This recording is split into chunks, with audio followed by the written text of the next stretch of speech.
News Bharat, मैं हूं आपके साथ अर्जिता मिश्रा। सी न्यूज पर वक्त हो चुका है न्यूज बुलेटिन का। इस न्यूज बुलेटिन में हम जानेंगे कि अयोध्या में किसका किया गया जोरदार स्वागत, गाजीपुर में मुख्यमंत्री आरोग्य मेला किसके द्वारा किया गया संपन्न और जौनपुर में प्रकाश पर्व पर कैसा रहा क्षेत्र का माहौल। इन सभी खबरों के बारे में जानेंगे विस्तार से इस न्यूज बुलेटिन में। अयोध्या में जननायक राजा भैया का समर्थकों द्वारा स्वागत किया गया। लोकतांत्रिक पार्टी जनसत्ता दल रघुराज प्रताप से खास मुलाकात की। अयोध्या से सी न्यूज संवाददाता अजय कुमार सिंह की रिपोर्ट। सुहावल तहसील क्षेत्र में देवरा कोट स्टेशन के पीछे ग्राम व पोस्ट बिलखवा में चल रहे Jai Kor Veer Baba cricket club tournament का समापन हुआ। विजेता team Barabanki cricket club Bunty Tiwari व उपविजेता 5100 Yashlok Singh cricket club Faizabad man of the series Barabanki Mehtab Alam 2100 रुपए हासिल किए। जयकारी वीर बाबा के क्रिकेट टूर्नामेंट के मुख्य संयोजक sale tax officer Chandrashekhar Singh, क्षेत्र पंचायत सदस्य राहुल सिंह द्वारा ग्रामीण क्षेत्र के युवाओं को खेल जगत में बढ़ाने के लिए आगे आई। समापन के दौरान मुख्य अतिथि के तौर पर विशिष्ट अतिथि Lal Pratap Singh CO STF Lucknow, Deepak Singh CO city Lucknow, Awadhesh Singh deputy commissioner वाणिज्य कर लखनऊ, अभिनव सिंह डीएसओ अयोध्या व अन्य लोग मौजूद रहे। आयोजन है और समापन पे मैं आ पाया। मुझे तो पहले उद्घाटन में बुलाया गया था, लेकिन समय की व्यस्तता के चलते हम नहीं आ पाए थे। हमारे छोटे भाई हैं चंद्रशेखर सिंह और मित्र भी हैं, इन्होंने बुलाया है और बहुत शानदार आयोजन किया है। मैं भी खिलाड़ी रहा हूं, अभी भी खेलता हूं बैडमिंटन, हम लोग का गेम हो चुका है। तो इन सारे खिलाड़ियों को मेरी शुभकामना है कि अच्छा खेलें, अच्छा परफॉर्मेंस दें, जिससे जो ग्रामीण स्तर की प्रतियोगिता होती है पूरे प्रदेश पे एक होती है, उसमें भाग लें, आगे बढ़ें। और मैं तो एक संस्था भी चलाता हूं, जय हिंद स्पोर्ट्स एकेडमी, तो ये सारे पुरस्कार भी मैं उसी की तरफ से घोषित कर रहा हूं। जय हिंद स्पोर्ट्स एकेडमी की तरफ से प्रत्येक हैट्रिक छक्के और हैट्रिक विकेट पे 500 रुपये दिए जाएंगे।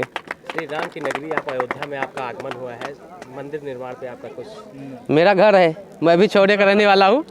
मंदिर निर्माण से बड़ा कोई कार्य नहीं हो सकता। राम मंदिर निर्माण हो रहा है आपके अयोध्या? बहुत शानदार, बहुत अच्छा कार्यक्रम जो कभी नहीं हुआ था अब हो रहा है। इसके लिए सबको बधाई। सब इसमें बढ़ चढ़ के भाग लें, सहयोग करें और सहयोग कर भी रहे हैं। इसी शुभकामना के साथ मैं चाहता हूं कि प्रतियोगिता आरंभ हो और हम लोग इसका आनंद उठाएं।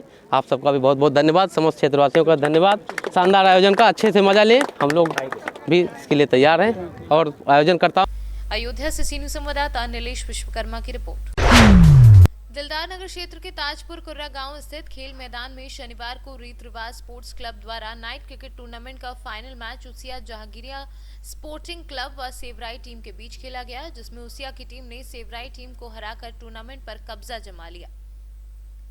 गाजीपुर से सी न्यूज संवाददाता शिशिर की रिपोर्ट। गाजीपुर में मुख्यमंत्री आरोग्य मेला न्यू प्राथमिक स्वास्थ्य केंद्र हाथीखाना में संपन्न हुआ, जिसमें राजकीय आयुर्वेदिक चिकित्सालय खालिशपुर डॉक्टर आनंदपुरी के द्वारा 32 मरीज देखे गए। चिकित्सालय कर्मियों व क्षेत्र की जनता द्वारा सहयोग किया गया, जिसमें उपस्थित Akhilesh Singh, pharmacist Shrikant Yadav, ward boy, चौकीदार शंकर राम उपस्थित थे। गाजीपुर से सी न्यूज संवाददाता शिशिर की रिपोर्ट। जौनपुर मड़ियाओं नगर के सिखों के 10वें गुरु गोविंद सिंह जी महाराज के 354वें प्रकाश पर्व के अवसर पर रविवार को सुबह गुरुद्वारों में अभूतपूर्व सजावट की गई और सुबह से ही गुरुद्वारे में शबद कीर्तन का पाठ व लंगर चल रहा था।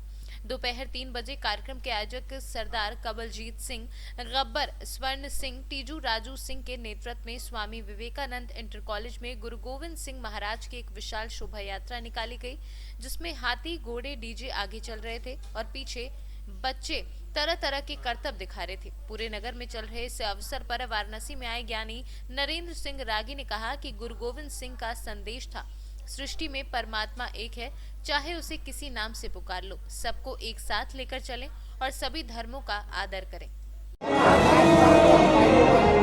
आज गुरु गोविंद सिंह जी के प्रकाश पर्व के उपलक्ष्य में मड़ियाओं की संगत, जौनपुर की संगत, समूह संगत मिलके नगर कीर्तन निकाली है, जो विवेकानंद से 3 बजे चल के गुरुद्वारा तहसील पे 7 बजे समापन। बगल स्कूल में लंगर का प्रोग्राम आज है और बाकी प्रोग्राम 20 तारीख को गुरुद्वारे पर होगा। हमारा नाम सरदार कबलजीत सिंह है। जौनपुर से सी न्यूज संवाददाता इकबाल खान की रिपोर्ट। उत्तर प्रदेश के अमरोहा जनपद में एक भैंसा गाड़ी चलाने वाले व्यक्ति को खनन अधिकारी द्वारा अनोखी सजा सुनाते हुए पुलिस की मौजूदगी में उसकी गाड़ी की बम्मी स्पोर्ट्स और गाड़ी के टायर आरी से कटवा देने का मामला सामने आया है और गाड़ी को खींच कर ले जाने वाले बैल को भी मारकर भगा दिया गया। पीड़ित व्यक्ति के अनुसार उसके 3-4 बच्चे हैं और उसकी रोजी रोटी का एकमात्र सहारा वही भैंसा गाड़ी ही थी। अब उसके सामने रोजी रोटी का सवाल खड़ा हो गया है। मेरा नाम प्रणीत आर्य है। आज सुबह 8 बजे के करीब की ये घटना है। एक हमारा बुग्गी वाला जो कि 40 कट्टे के करीब बजरपुर लेके किसी दुकान से स्पेशल बिल्डिंग मटेरियल मोहल्ला नल की ओर से हमारे बैंकेट हॉल की तरफ आ रहा था। बीच रास्ते में खनन अधिकारी द्वारा उससे पूछताछ की गई तथा उसकी गाड़ी को चौकी पे ले जाके उसके बम और बैल को भगा दिया गया। बेचारा बड़ा परेशान है और उसके बम काटे दिए गए, गाड़ी के टायर में आरी मार दी गई। ये उसका बिल है। तो ये बिल आपके पास दुकान से ला रहा था वो? ये दुकान से ला रहा था, बिल द्वारा माल आ रहा था बजरपुर, और फिर भी उसे रेता बता के उसके साथ बदतमीजी करी गई, मारपीट की गई। क्या चाहते हैं आप लोग उसमें? हम ये चाहते हैं इसके साथ न्याय हो, इसकी बैल को दिलाया जाए वापस जहाँ भी वो भाग गया, और इसकी बुग्गी सही कराई जाए। ठीक। इसरार हाँ, इसरार अली। बताओ क्या मामला हुआ तुम्हारे साथ? हमारे साथ क्या मैम, मेरे बैल बुग्गी पकड़ ली करीब 8 बजे। किराए पे बुग्गी चलाता हूँ मैं, और कहाँ से कहाँ ले आ रहे थे? पेट का भगा दिया। कहाँ से कहाँ ले आ रहे थे?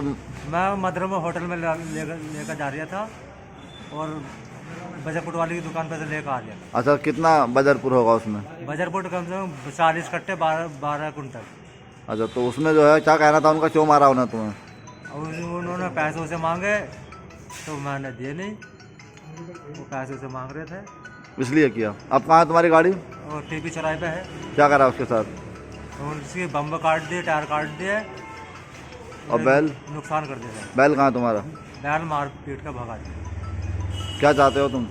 हम ये चाहते हैं कि यार हमारे 5 लड़के हैं, तो हमारी गाड़ी छूट जाए, तो हमारे बाल बच्चे छोटे छोटे हैं, बैल मिल जाए हमारा। तो बोले साहब मुझे रास्ते में एक सफ़ेद गाड़ी बोलेरो वालों ने रोक लिया और मुझसे पैसे वैसे मांगे, और मेरे ना देने पर मुझे मारा पीटा। टीपी नगर चौकी पे ले गए साहब, मेरी बुग्गी के बम काट दिए, मेरी टायरों पर आरी चला दी, मुझे पीटा, बैल पीट कर भगा दिया। तो मैं उसके बाद चौकी इंचार्ज के पास गया। चौकी इंचार्ज ने कहा साहब ये जिला खनन अधिकारी ने करा है। उनसे बात हुई तो वो अपनी अलग ही बता रहे हैं, दादागिरी कर रहे हैं। बोले साहब वो तो पंजू सराय से ला रहा है। मैंने जब बोले फर्जी बनवा लाते हैं। भाई अगर कुछ भी था तो बम काटने का किसने अधिकार उनको दे दिया? गरीब आदमी है वो, बिल उसके पास है, और मतलब कैसे उसने बम काट दिए, टायर फाड़ दिए? भाई ये कौन सा तरीका? इसका मतलब तो अपराध करने वालों को हाथ कटेंगे अब। तो आप इसमें क्या एज एडवोकेट क्या सवाल करना चाहते हैं? मैं इसमें कार्रवाई की मांग करता हूँ, प्रशासन से कार्रवाई की मांग करता हूँ कि मतलब ये बिल्कुल अन्याय है सरासर, और जिला खनन अधिकारी पैसे लेकर जिले में खनन करा रहे हैं। सब जगह ट्राली और देखी जा सकती, पूरा जिला इसका गवाह है, और उसके बाद भी वो जो बिल वाला जो उन्हें पैसे नहीं देगा वो गुंडागर्दी पर आमादा है। अमरोहा से सी न्यूज़ संवाददाता गौरव श्रीमाली की रिपोर्ट। चतरा के सिमरिया थाना क्षेत्र अंतर्गत पीरी बाजार में देर शाम नक्सलियों द्वारा दिन दहाड़े ईंट व्यवसायी परमेश्वर साव की हत्या के बाद इलाके में सनसनी फैल गई है। घटना के बाद आक्रोशित ग्रामीण जहां शव के साथ सिमरिया हजारीबाग मुख्य पथ NH 100 को जाम कर मृतक के आश्रितों को नौकरी व मुआवजा समेत हत्यारों की अविलंब गिरफ्तारी की मांग पर अड़े हैं। वहीं घटना की सूचना पाकर जिले के SP ऋषभ झा, ASP अभियान निगम प्रसाद व सिमरिया SDOP बच्चन देव कुजूर दल बल के साथ मौके पर पहुंचकर आक्रोशित ग्रामीणों को समझा बुझाकर शांत कराते हुए मौके से शव को उठाकर जाम हटाने का प्रयास करने में जुटे हैं। आए थे तो उसमें से पुलिस अगर बड़ा बाबू या कोई भी SP वगैरह फोन भी करते थे तो जहाँ भी कुछ होता था तो भैया हमेशा जाते थे।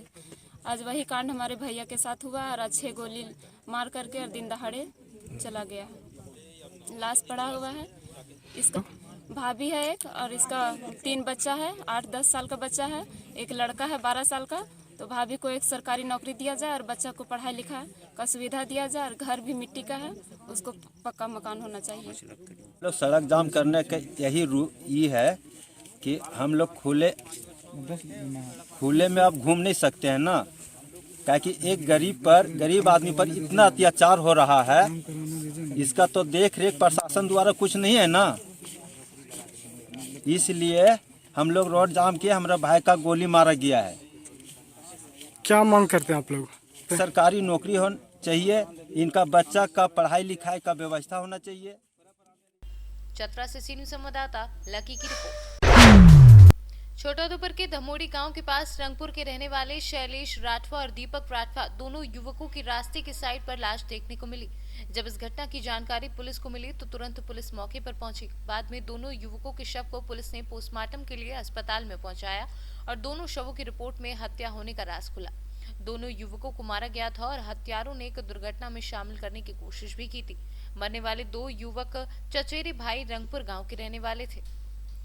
आज रोज रंगपुर पोलीस स्टेशन हदना धमोड़ी અને અંબાલા ગામની વચ્ચે આવેલ રસ્તાની બાજુમાં કોતરમાં 2 સડલી ગામના યુવાનોની લાશ પડેલ છે તેવી માહિતી મળતા પોલીસે ઘટના સ્થળે પહોંચી તેઓને શરીર સ્થિતિ જોતા તેને એક ઈસમને માથામાં તીક્ષ્ણ હથિયારથી ઘા મારેલાનું જણાયેલ અને બીજાને બોથડ પદાર્થથી મારેલાનું જણાયેલ, જેથી આ બાબતે રંગપુર પોલીસ સ્ટેશનમાં અજાણ્યા ઈસમોએ આ મરનાર ઈસમોને તીક્ષ્ણ હથિયાર તથા બોથડ પદાર્થથી ઈજા કરી મોત નિપજાવેલા બાબતનો ગુનો રંગપુર પોલીસ સ્ટેશનમાં દાખલ કરવામાં આવેલ છે.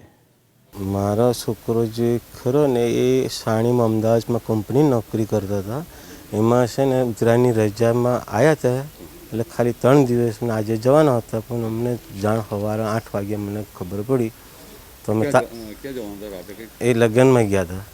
લગ્નમાં જવા નીકળ્યા હતા એટલે અમને સવારે 8 વાગે જાણ મળી એટલે અમે તપાસ કર્યા એટલે પાયાનો ઘા મારેલો અને ગટરમાં ફેંકીને આવ્યો. એક્સિડન્ટ નહીં થતો, પાયાનો માથાને ઘા મારેલો છે. હવે તો અમને સાહેબને મારે એટલી તપાસ થાય જલ્દી અને એમાં તૈયારીમાં જવાબ આપી દે અને તાત્કાલિક તપાસ થાય ને વહેલી તકે થાય એટલી મારી પ્રાર્થના છે. હવે આ કેસની અંદર સાહેબ મને સવારે વહેલો ફોન આવતા લગભગ 8:30ની આસપાસ મને ફોન આવ્યો એટલે કે તારા શાળાના છોકરાને એક્સિડન્ટ થયો છે ધમોડી અને અંબાલાની સરહદ પર બોર્ડર પર. એટલે હું તૈયારીમાં સાહેબ કપડાં પહેરીને સીધો મારી ગાડી લઈને મેં સીધો સ્થળ પર પહોંચ્યો. હવે સ્થળ પર પહોંચતા સાહેબ મેં નિરીક્ષણ મારી આંખે કર્યું. આંખે કરીને મેં જોયું કે ખરેખર એક્સિડન્ટ જેવું મને લાગ્યું, પણ પછી સાહેબ મેં બધું જોતાં ડેડ બોડી છે તે સાઈડમાં પડેલી હતી અને મોટરસાઇકલ અંદાજે 100 ફૂટ જેટલી દૂર હતી. એટલે મને સાહેબ શંકા ગઈ એટલે મેં ડેડ બોડીને ચેક કર્યું. ચેક કરતાં માથાના ભાગે પાયાનો ઘા જેવો મને ઊંડો લાગ્યો. એટલે આ ખરેખર એક્સિડન્ટ નથી, આ મર્ડર કેસ છે. એટલે મારે પોલીસ ખાતાને મારે એક વિનંતી સાહેબ છે કે આ કેસની અંદર તટસ્થ તપાસ કરીને 302 દાખલ થવી જોઈએ. એ મારી એક માંગ છે અને આ 302 થવી જ જોઈએ અને સાચામાં સાચો કોણ ગુનેગાર છે એની પણ તપાસ થઈને અને બહાર પાડે એ મારી વિનંતી છે. ભવિષ્યની અંદર પણ આવા કેસ ન બને એટલે ફરી હું સાહેબ બોલું છું કે આ તટસ્થ તપાસ 302 दाखिल करने थवी જોઈએ. આ મારી વિનંતી છે. गुजरात से सीनू संवाददाता विनेश राठवा की report. Agra Lucknow express way पर बड़ा हादसा। कोहरे के चलते एक डीसीएम समेत 4 कार आपस में टकराई। तेज रफ्तार की टक्कर होते ही डीसीएम व एक कार में आग लगी। कार व डीसीएम चालक गाड़ी छोड़कर हुए फरार। घटना में 13 लोग घायल, मेडिकल कॉलेज में कराए गए भर्ती। 4 की हालत गंभीर और 1 लखनऊ और 3 कानपुर के लिए रेफर किए गए। मौके पर पहुंची फायर ब्रिगेड ने गाड़ियों पर लगी आग पर काबू पाया। कन्नौज से सीनू संवाददाता लखन प्रताप सैनी की रिपोर्ट। मिर्जापुर दिल्ली मॉडल की तर्ज पर यूपी में होगा विकास।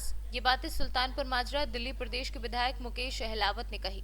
आज एरोडोरा क्षेत्र के दुर्गा जी मंदिर पर प्रदेश में होने वाले जिला पंचायत चुनाव को देखते हुए आम आदमी पार्टी की बैठक आयोजित हुई। वहीं सुल्तानपुर माजरा दिल्ली विधानसभा के वर्तमान विधायक मुकेश अहलावत ने शिरकत की। प्रदेश में होने वाले पंचायत चुनाव को लेकर बूथ स्तर के कार्यकर्ताओं की बैठक को संबोधित किया। वहीं विधायक ने सभी कार्यकर्ताओं को आज से ही जिला पंचायत चुनाव में लग जाने का आह्वान किया और बूथ स्तर पर बनी कमेटी की तैयारियों का जायजा भी लिया। लोगों को समझाने के लिए हमें यहाँ पर भेजा गया है। दिल्ली मॉडल यूपी मॉडल में क्या अंतर देख रहे हैं आप? दिल्ली मॉडल में ये है कि केजरीवाल जी ने लोगों के दुखों को समझने का प्रयास किया, उनके हित में काम करने का प्रयास किया। यहाँ पर क्षेत्र के विकास की बात करते हैं लेकिन क्षेत्र का विकास नहीं कर पाए और लोगों के तो हित के बारे में तो इन्होंने कुछ किया ही नहीं है। और हमने केवल पाँच साल में ही काफ़ी चेंजिंग कर दी है। और एक दिल्ली में आप देखोगे जो कई सालों से स्कूल नहीं बने थे, हमने 20,000 कमरे बना दिए, जो एक बड़ी अच्छी बात है। और क्या नाम है, हॉस्पिटल हमने बनाए, अच्छे बनाए।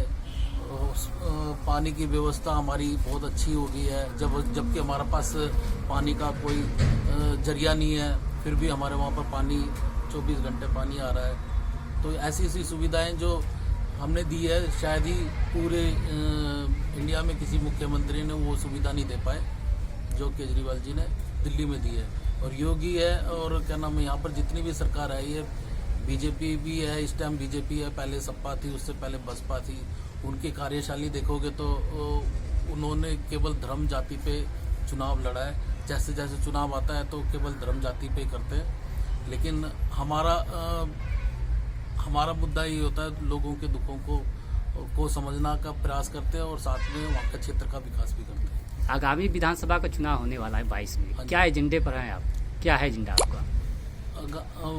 उसमें भी हमारा यही होगा, जो हमने सुविधाएं दी हैं वो सुविधा देने का प्रयास करेंगे कि दिल्ली में जैसे हमने लोगों को काम कराया वही समस्याएं। मिर्जापुर से सी न्यूज़ संवाददाता अनिल केसरी की रिपोर्ट। इस न्यूज बुलेटिन में फिलहाल इतना ही। देश प्रदेश की बाकी तमाम बड़ी खबरों के लिए आप देखते रहिए सी न्यूज भारत। हर खबर आपके साथ, आपके हाथ।